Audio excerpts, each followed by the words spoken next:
സപ്ലൈകോ വില വർധനവ് നിയമസഭയിൽ ഉന്നയിച്ച് പ്രതിപക്ഷം. സഭ സമ്മേളിക്കുമ്പോൾ വില കൂട്ടിയത് സഭയോടുള്ള അവഹേളനമാണെന്ന് പ്രതിപക്ഷ നേതാവ് വി.ഡി. സതീശൻ പറഞ്ഞു. സഭയിൽ ചർച്ച കൂടാതെയാണ് വില കൂട്ടിയത്. വില കൂട്ടില്ലെന്ന് വാക്കുകൊടുത്തതാണ് എൽ.ഡി.എഫ് സർക്കാർ അധികാരത്തിൽ വന്നതെന്നും സതീശൻ പറഞ്ഞു. വില വർധനവ് പിൻവലിക്കണമെന്നാവശ്യപ്പെട്ട് പ്രതിപക്ഷ നേതാവ് രംഗത്തെത്തിയതോടെ സതീശനെ തടസ്സപ്പെടുത്തിക്കൊണ്ട് ഭരണപക്ഷം രംഗത്തെത്തുകയായിരുന്നു. തുടർന്ന് പ്രതിപക്ഷ അംഗങ്ങൾ പ്ലക്കാർഡുമായി പ്രതിഷേധിച്ചു. നടുത്തളത്തിലിറങ്ങിയ സ്പീക്കറുടെ അടുത്തെത്തിയാണ് പ്രതിഷേധിച്ചത്. ഭരണപക്ഷവും സീറ്റിൽ നിന്ന് എഴുന്നേറ്റതോടെ സഭയിൽ ബഹളമായി. സ്പീക്കറുടെ ഇരിപ്പിടം മറച്ചുകൊണ്ട് വലിയ ബാനർ ഉയർത്തിപ്പിടിച്ചുകൊണ്ടായിരുന്നു പ്രതിപക്ഷ പ്രതിഷേധം.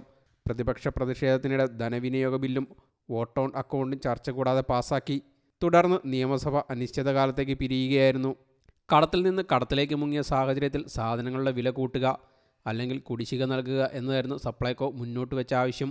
ഇതിൽ വില കൂട്ടുക എന്ന ആവശ്യത്തിന് എൽ.ഡി.എഫ് കൈകൊടുക്കുകയായിരുന്നു. നവംബറിൽ ചേർന്ന എൽ.ഡി.എഫ് യോഗം വില വർദ്ധിപ്പിക്കാൻ രാഷ്ട്രീയ തീരുമാനമെടുത്തു. പിന്നീട് വിദഗ്ധ സമിതിയെ നിയോഗിച്ചു. സമിതി നൽകിയ ശുപാർശ സർക്കാരിന് നൽകി. ഇതിൻ്റെ അടിസ്ഥാനത്തിലാണ് ഇപ്പോഴുള്ള വില വർധനവ്. അടുത്ത 5 വർഷത്തേക്ക് വില വർദ്ധിപ്പിക്കില്ലെന്നായിരുന്നു 2016 എൽ.ഡി.എഫ് പ്രകടന പത്രികയിലെ വാഗ്ദാനം. സപ്ലൈകോയിൽ സബ്സിഡി സാധനങ്ങൾ പൂർണ്ണമായും ലഭിച്ചില്ലെങ്കിലും ഉള്ള സാധനം വിപണി വിലയേക്കാൾ കുറച്ച് ലഭിച്ചത് സാധാരണക്കാർക്ക് വലിയ ആശ്വാസമായിരുന്നു. ഇതാണ് പുതിയ തീരുമാനത്തോടെ ഇല്ലാതാകുന്നത്. 8 വർഷത്തിന് ശേഷമാണ് സപ്ലൈകോ സാധനങ്ങളുടെ വില വർദ്ധിപ്പിക്കുന്നത്. എങ്കിലും പൊതുവിപണിയിലെ വിലയിലും കുറവായിരിക്കും സപ്ലൈകോ വഴി ലഭിക്കുന്ന സാധനങ്ങളുടെ വില. തുടർഭരണം ലഭിച്ച് 3 വർഷം കൂടെ പിന്നിട്ട ശേഷമാണ് സപ്ലൈകോ സാധനങ്ങൾക്ക് വില വർദ്ധിപ്പിക്കുന്നത്. ചെറുപയർ, ഉഴുന്ന്, വൻകടല, വൻപയർ, തൂവപ്പരിപ്പ്, മുളക്, മല്ലി, പഞ്ചസാര, വെളിച്ചെണ്ണ, ജയാരി, കുറുവാരി, മട്ടയരി, പച്ചയരി എന്നിവയ്ക്കാണ് വില വർദ്ധിപ്പിക്കുക.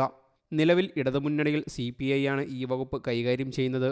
മുന്നണിയിൽ പാർട്ടി നേതാക്കൾ തന്നെ സപ്ലൈകോയിലെ സാമ്പത്തിക പ്രതിസന്ധി മുൻനിർത്തി വില വർദ്ധിപ്പിക്കണമെന്ന നിർദ്ദേശം വച്ചിരുന്നു. വിശദമായി പലപ്പോഴായി നടത്തിയ ചർച്ചയ്ക്കൊടുവിൽ നവംബർ മാസത്തിലാണ് LDF നേതൃയോഗം വില വർദ്ധിപ്പിക്കാമെന്ന് തീരുമാനിച്ചത്. തുടർന്ന് സർക്കാർ ഇതിനായി വിദഗ്ധ സമിതിയെ നിയോഗിച്ചു. ഇവർ സമർപ്പിച്ച റിപ്പോർട്ട് അംഗീകരിച്ചാണ് ഇന്ന് ചേർന്ന മന്ത്രിസഭാ യോഗം വില വർദ്ധിപ്പിച്ചത്. എന്നാൽ സപ്ലൈകോ വില വർധനവ് കാലോചിതമായ മാറ്റമാണെന്ന് ഭക്ഷ്യമന്ത്രി GR അനിൽ പറയുന്നു.